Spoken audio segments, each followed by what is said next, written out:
Hey everybody, it's Sid back again with Rancid Gaming. Been off the airwaves for a while, had a full week where me and everybody in the family got sick. And then, quarter three was ending and quarter four was beginning for my job, and I've been taking on a lot of extra teaching duties this quarter.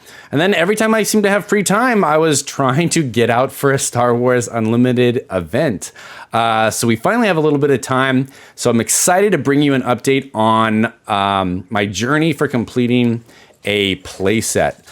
If you've seen any of my previous videos, you know I've been talking up building a playset, and I wanted to go a little bit more into detail, not only in the journey thus far, but also in kind of my reasons for wanting to playset. Because a few people ask me, what's the point? And in some of my conversations with people at Star Wars Unlimited events, especially when I would approach players in an attempt to trade cards, I got hit with some surprising answers to the idea of building a playset. Might not be surprising to much of the player base, but it was pretty surprising to me. So I wanted to talk about some of those things as well. So without further ado, let's get into it. All right, here we go, everybody. So thanks for joining once again. I want to start with this really basic question, like why bother with a playset? So I had a few interactions like the one I'm about to describe, but the one that really kind of crystallized this was just last weekend. I was at a Star Wars Unlimited event, and there was time between rounds or after a round, and I asked a player, hey, do you have anything you want to trade, anything you're looking for? I'm still trying to complete my playset. And they said, oh, I'm not looking for anything now. And I just assumed, which was probably a bad assumption, that they had already completed a playset. So I said, oh, you've got all the cards for a playset already? And they're like, oh, no, not even close. I just have the cards for the decks that I want to play right now. And I was a little shocked by that response, but in thinking about it, it makes sense. I come from the world of LCGs for like the last 20 years. I have not played a collectible card game since Game of Thrones. The card game was in its collectible form. So it's been a long time since I've been in a collector's mindset for completing the cards necessary to compete, to play, to construct decks. I've been a kind of an automatic completist like for the last 20 years. So when I have a card pool in front of me and I'm someone who likes to construct decks, I want every single card because I want to be able to make anything immediately, right? But to the average player, maybe a player that's really used to the collectible model, I think most of them are doing exactly what this person said to me, is they just build the decks they want to build when they build them. And that's one way to do it. I don't think there's anything particularly wrong with that, but I want to talk a little bit about why I think getting a playset can be a really beneficial thing if you're in this game kind of for the long haul. If you just want to get a couple of decks to try to be able to hold your own in the competitive scene, but you're not really sure if this is a game for you long term, if you're really going to commit to it, then I think just getting a Sabine Green deck, or if you've got a lot of money, making the Boba deck, right? Boba Green, like, why not? But I like the options. I come from a completist kind of mindset. So I wanted to kind of pro and con out getting a playset right here, right during set one. The con seemed pretty straightforward. It's just money, right? That's the only downside to having 3 of every card that you can put in your deck, right? 1 of every leader, 1 of every base, and that covers you, right? There's a playset. The only con is money, and that's a pretty big con. Admittedly, it's a pretty big con. But I'm seeing that, to build Boba ECL, right, the top Boba ECL decks, you're looking at $500 right there, give or take a little bit, depending on TCG player prices for the day. So you're already spending a lot of money to get just one top competitive deck. And so maybe that con is offset by that reality a little bit. When we get to the pros, I think there's lots of them. You get unlimited deck building, right? Whenever you want to brew something up, you can. I think if you are just kind of chasing the latest deck, the latest competitive deck, then I don't think there's anything wrong with net decking, but you don't have a lot of room for your own individual inspiration to build a deck, right? Because you just can't build it. You could make one digitally online, right? You could test it out in some online format, but it's not going to give you I think, as much information as if you could just brew it up and play it with some friends and test it and swap out cards really easily. I think you want access to every single card if you are someone who likes to brew decks. So that's a big pro for me.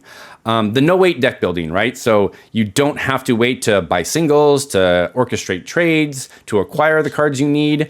So if a deck becomes really popular and you spend a bunch of money to get it, and a week later it gets nerfed somehow, that's a feel bad moment because you spent money, time, and resources to build that deck.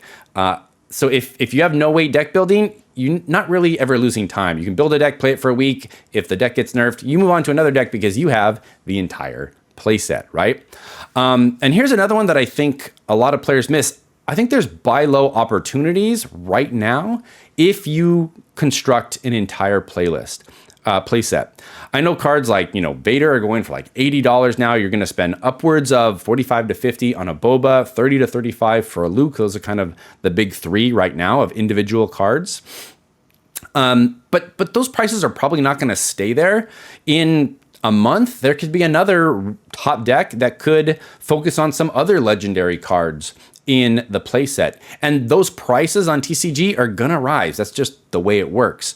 So a card right now that might only be $5 for a legendary could be $25, could be $30 if another deck rises kind of to the cream of the crop of the meta. And if you've already acquired that card at a very low price right now, then you're sitting pretty when it's time to build that deck, right? You can build it and you're not investing that extra money. I feel like if you're always chasing the most popular decks, you're going to end up spending more money than just acquiring a playset. And then that one con of money kind of moves over into the pro side, right? Because I think long term, you could easily spend more money chasing decks than just having a playset. So that's my reasoning for having a playset. I think if you're a long-term player, it's the move. If you're not sure, if you're still just dabbling, if you still just want to play a good deck and you have the resources for it, then go ahead. I think it's fine to buy the deck you want, buy the pieces for the deck you want. But this is my reason for having a playset. All right, so let's talk a little bit about my journey, because my journey is not complete. We're at about, what are we, about 20 days, just under 20 days that the game has been out, which isn't that long, right? I gave myself about a month to build a playset, and I think I'm still on track to do it. But I want to talk a little bit and be transparent about how much I've spent on the game, what I've acquired in terms of product, what I've accomplished through trades, and what I still have to complete, with one big question of kind of where I go from here. And you'll see why. Something kind of major happened this weekend in terms of my collection, and I don't really know what to do with the information. So first, let's look at the purchases I made. In total, I've purchased 6 boxes since the release of the game. I've also purchased an additional 36 loose packs. So you're looking at really like 7.5 boxes of just straight product. And then in prizes from different events, that's whether it's constructed events or the pre-releases and draft events, I've got an additional about 22 prize packs. That's the best I could figure it. I think I'm pretty accurate there.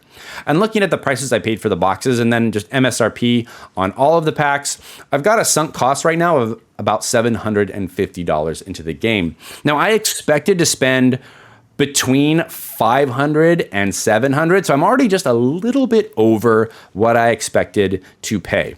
Part of that expectation was that I would get really frustrated or tired of buying product because of the repetitive nature of pack openings. But I'll tell you what, kudos to FFG. The pack openings experience is incredibly fun. The variations that are possible.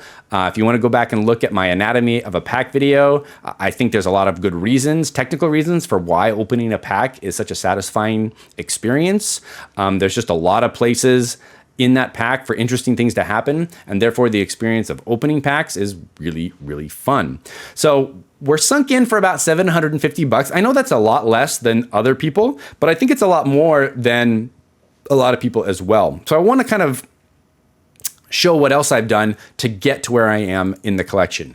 So trades, I'm huge on trades. I love trading with other players. It is how I chase down the cards that, for whatever reason, even with, I mean, we're looking at pretty much like 8+ boxes of actual like pack product. You'd be surprised at how many cards you just never see. So through trades, I've plus about 39 rares that I've needed and 8 legendaries that I've needed. I have traded away some legendaries, but they were always kind of variants. So the only thing I really had to get rid of to get 39 extra rares and 8 legendaries was I would trade a lot of extra rares, right? Rares that I had extra copies of, and a legendary if I had an extra copy of it, like more than the required 3 for a playset.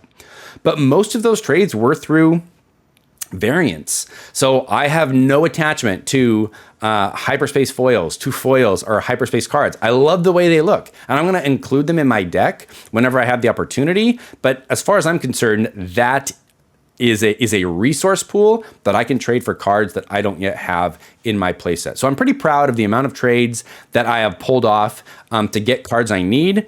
A good example of like variants for upgrades is I traded a hyperspace foil super laser blast and a hyperspace foil Mace Windu for a regular Mace Windu, for a regular super laser blast, and I was able to get a Luke. I think I tossed in a bunch of other foils and some hyperspace also, but those were like the big ones. So I didn't technically lose a legendary.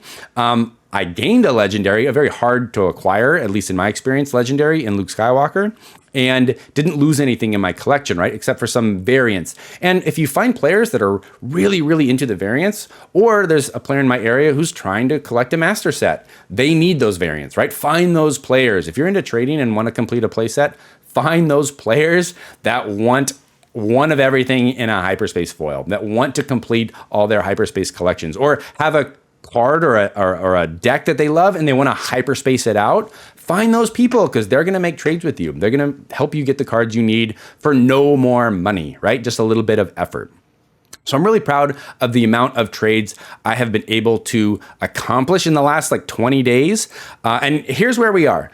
It's kind of fitting that this is episode 10 and we have 10 cards that are at large. Rancid Gaming is still on the lookout for these 10. And you'll notice from the list that you might say we've been a little bit unlucky. In almost 8 boxes, the fact that we are still looking for 2 Bobas, still looking for 1 Vader, and still looking for 1 Luke is rough. In all of these packs, I've never actually opened a Luke. Both of my Lukes I've acquired through trades. I've never opened a Black One, which some people might say that's pretty lucky since Black One isn't a part of a lot of competitive decks, but it doesn't help me. I'm trying to get that play set. That Black One deck is coming down the pipeline, and I've traded for 1 Black One. I've never seen one in the wild, never opened one myself. The rest of the list, besides Vader, Boba, and Luke, is very much an easy list of cards to acquire. If I don't find someone to trade for 1 more aggression, a vigilance, the Force Lightnings, the Black Ones, I'll be able to purchase those online at pretty reasonable prices. Those are some buy low opportunities right now, because those cards are not in really popular decks at all. And it's a great time to buy those legendaries if you need them. I mean, you can get some of these for less than some rares, because the rares that are in the popular decks are going for more, right? So it's really just the Vaders, the Vader, the Luke, and the Bobas. But still, you're looking at, just from these 10 cards, probably another $200 to $250, depending on market prices today. Like if I were to just say, okay, today I want to fill out the collection, I'm probably looking at $1,000 all in order to complete a play set. And I was really hoping not to spend that much. I think part of it is luck. Some people probably opened 8 boxes and got all their Bobas and got all their Vaders and got all their Lukes, and they're not going to have to spend very much. They probably can trade the rest of the way into what they need, buy a few singles, and maybe for $700, $800 they've got their play set. So I'm looking at about $1,000 if I'm buying. I still have about 10 days. I wanted to give myself about a month. I still have about 10 days in order to finish grabbing what I might need in order to complete that playset. I'm hoping for some more big trades this week. I do have some players who say they've got some Vaders, they've got some Lukes, they've got these cards, and some of these guys are people looking for variants. And with this much product, I've got a lot of extra legendaries. I've got a ton of extra rares. I've got a lot of hyperfoils still. Some of them in rare, even some legendaries. So I'm hoping that maybe we can make some big deals. I will go all in on those variants to try and finish the set. If I can spend not another penny, it will be great. So that's kind of where we are, but there's one really big wrinkle in this journey, and that is I opened a pretty nice card on Sunday from some prize packs in a tournament. I was not expecting to get a big pull. Showcases, I hear, are hard to get, and well, we pulled the big one. I'll show you, but we've got it right here in a case as well. So pulled this bad boy on Sunday night out of some prize packs of all things, and it puts me in a kind of a pickle. I'm not complaining. I'm so happy that I got Boba Fett. I don't make Boba Fett decks. I'm kind of in that Brewers council of trying to find the deck to consistently beat Boba Fett, but I am still really happy I got it. The problem is, I really wish I had gotten him earlier. If I had gotten him in my first box, I would have snap sold him, used that money to invest, and then my sunk cost in this game would be $300 to $450 lower. And that would be great because I'd be pretty close to having a playset, would have been able to flip this card. Now, though, I don't know. Obviously, what I have left is nowhere near to the value of Boba Fett. So there's really not a trade that I can make with this showcase to finish out my set, not without losing quite a bit on the Boba Fett. And it's a pretty card. Now that I actually have one in hand, I find myself not really wanting to let it go. So we're at a weird little crossroads. I think what's probably going to happen is we're just going to hold on to this Boba for as long as we can. We're going to see if we can make some trades. We'll probably open a little bit of product as product kind of siphons back into stores, and we can start doing drafts again. I love draft. Sealed and draft are my favorite formats. So just naturally through those, we're going to have a little bit of a trickle of product. But this goal of getting a playset in the first month is going to be tough just on like drafts and sealed events. So we're really going to push hard for trades. If you're watching this video and you have any of these 10 cards and you're looking for stuff for them, please hit me up and we can talk. Maybe we can make this happen. But I've got some irons in the fire, and we're hoping that we can get there.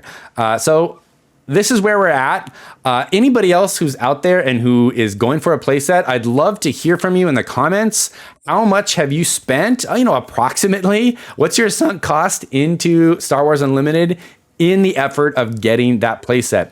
I think what I'll do is with each set, I'm all in. I want a playset of every set. So for set 2, I think I'll do a similar accounting, and I've been tracking all of my trades through set 1. I've been tracking all of my purchases because I really wanted to know what it would take. It ended up taking a little bit more than what I thought, and we're not even there. But I think with better pull luck, you could do this for much cheaper. So I'm hoping for a range. I know I could sell this Boba and there goes my sunk cost like way down. I think you can maybe sell a Boba for around my current sunk cost right now. So maybe we could get the whole set for about $250, right? If we kind of trade the Boba for cash, use some of that to get these 10 cards, and that would look really, really good. I just don't know if I'm ready to give up on the Boba. It's different when you've already spent the money, right? And it's just like, I'm selling the Boba to recoup money. It doesn't feel as good, and holding the card feels pretty good. So I don't know. We might just hold on to it against our own best interests, against our own ultimate goals of creating a playset. This game is just too much fun. The cards look too good. So that's where we are. I'd love it if you left in the comments how much you've spent or invested in order to get your playset. And hopefully as these sets come out, we'll see a little bit of a trend, maybe kind of a high-low range for what you can expect for an investment in order to get that playset. All right, that's it, everybody. I hope you enjoyed this video. If you did, give me a like, give me a subscribe, and I'll see you in the next one. Bye-bye.